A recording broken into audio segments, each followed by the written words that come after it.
And welcome back to Tailgate Tuesday, only on Styline Radio 96.1 FM. And we're sitting here with David, the man from Texas Heatwave, and Square Body Will.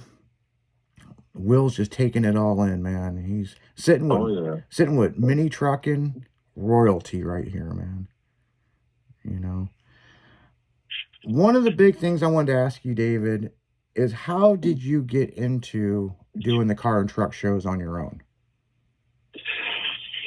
Well, I'll go back from the beginning. My friend and I worked at Safeway. His name was John Kregel.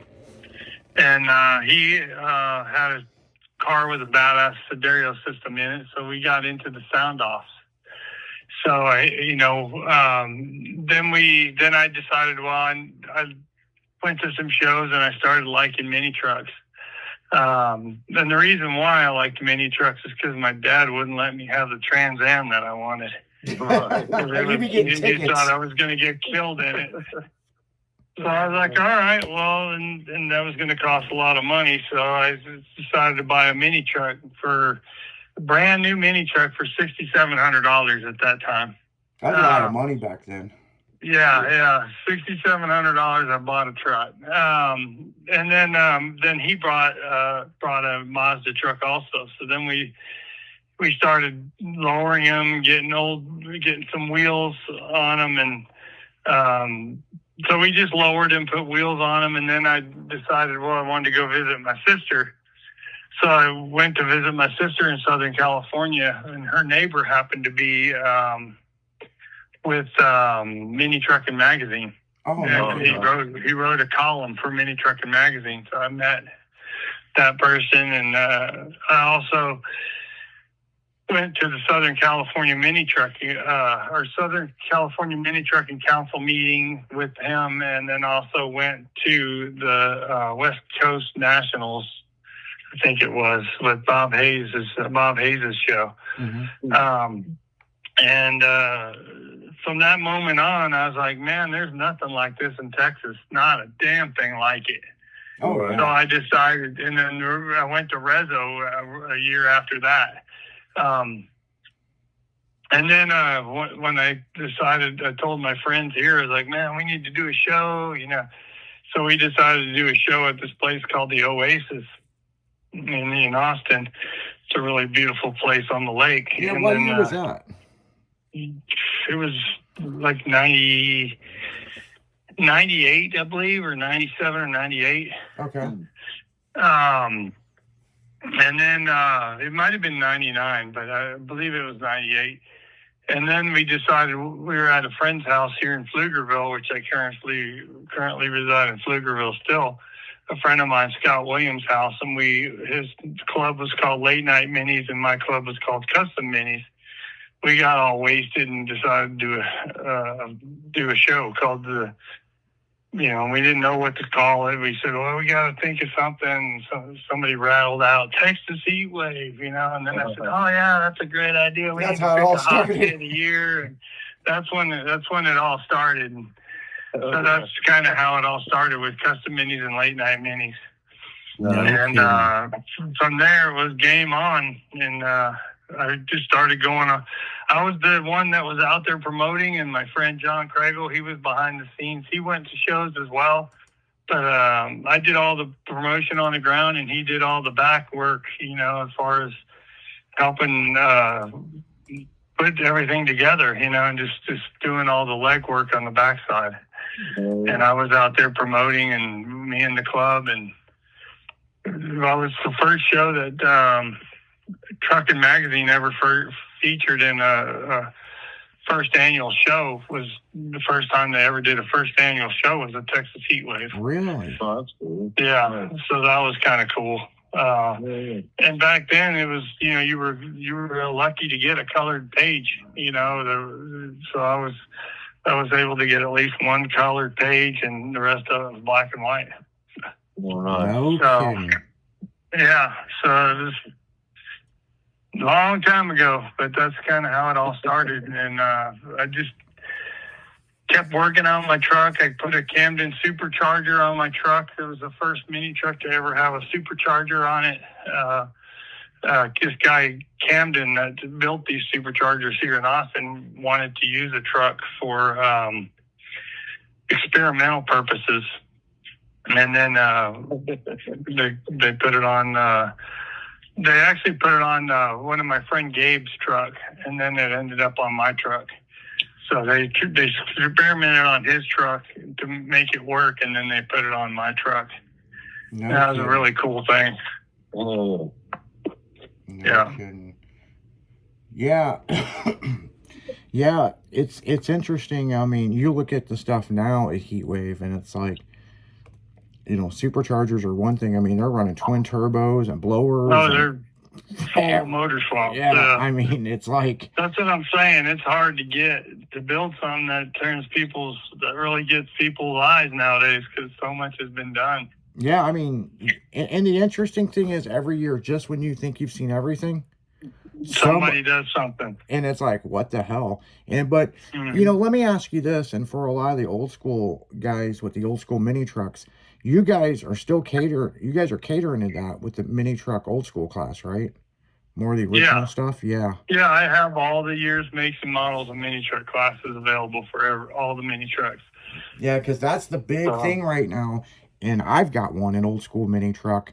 I mean, mine was a time capsule from the 90s. I mean, it was built in Idaho out of all fucking places. And you know, nobody'd ever seen the damn thing. And I got lucky, and we found it and bought it up. And hell, I've been driving it. I mean, you know, it's wintertime right now. It's put up. But I mean, I drove that thing 4.5 hours all the way down to Southern Illinois Truck Showdown, and took Best of Show old school mini truck. And it's like, when people see it, they're like, this is like a time capsule. Yeah, it's everything. I mean, even the CDs in it don't go past 2000.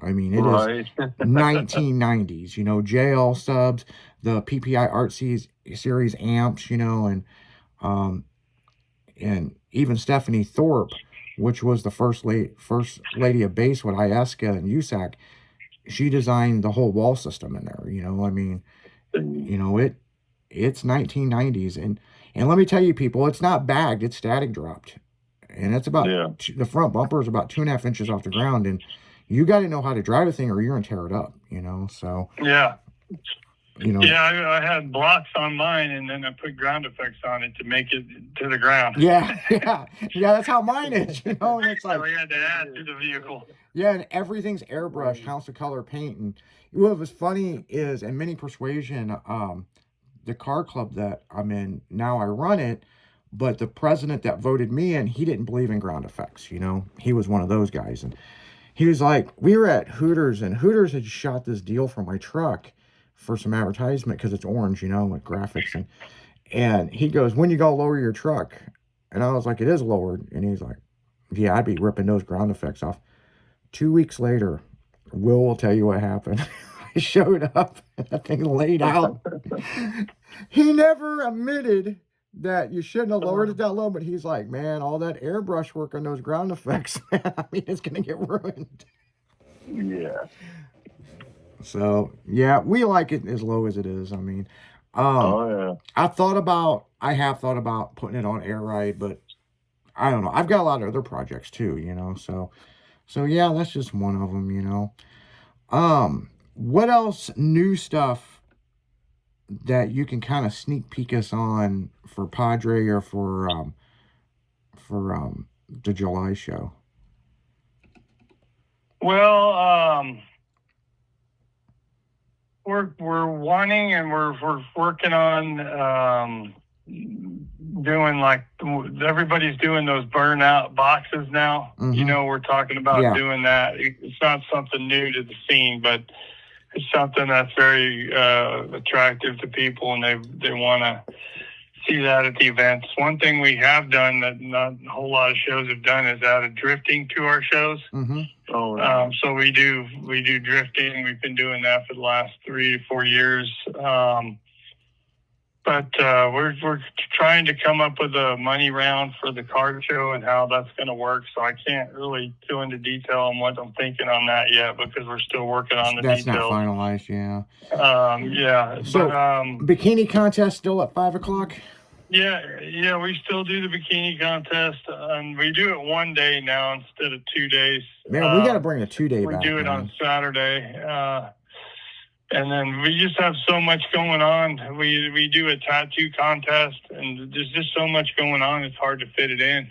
Mm-hmm. But anyway, we're working on it. Are you still running multiple stages, or is it just like we do at Austin? We do multiple stages. Yeah. And we're talking about 3 stages for a Circuit of the Americas. So we're gonna have 3 different areas. So yeah, but I don't know. We're still contemplating ideas. I don't really want to say much of anything else until I can actually make sure it's going to happen. Yeah, once it gets locked in, people will have David back on here, and But I'm always up for ideas, and a lot of these things that happen at Heatwave are not my ideas. They're not things that I think of. If somebody comes to me and says, "Hey, nobody's ever done this before, but I'd like to do it. What do you think?" And I'm always the guy that says, "Yes, let's do it." There you go. Yeah. and so we've had trucks, burnout trucks that do wheelies. We have had jet dragsters come out and just do afterburns. Yeah, had monster trucks. Monster trucks. We've done jet monster trucks. We've done all kinds of stuff over the years, and those are just things that came to me, Yeah. And a lot of people just like the idea that the Heatwave's open to doing some of these things. Yeah, one of the things I'll tell you that that happened with the after party, where they did that paint party. Yeah, that was fun. Yeah, that was fun. And David's a good guy, man. He's like, "Hey, I didn't come up with the idea. Someone come up with it. I don't remember who come up with it, but yeah, we made a mess with paint and glow sticks and DJs and wet t-shirt contest and Yeah. I remember the next day on Sunday. I mean, I took like a 45-minute shower trying to get all the shit off me, but at the show you could see people still had paint in their ear and their face, and like it's like man, you had a good time, didn't you? You know what I'm saying? Yeah. So yeah. But on that note, guys, we're gonna go right back into music. You're listening to Tailgate Tuesday, Tailgate Magazine. Make sure to check that out, Tailgate Magazine. We'll be right back after this.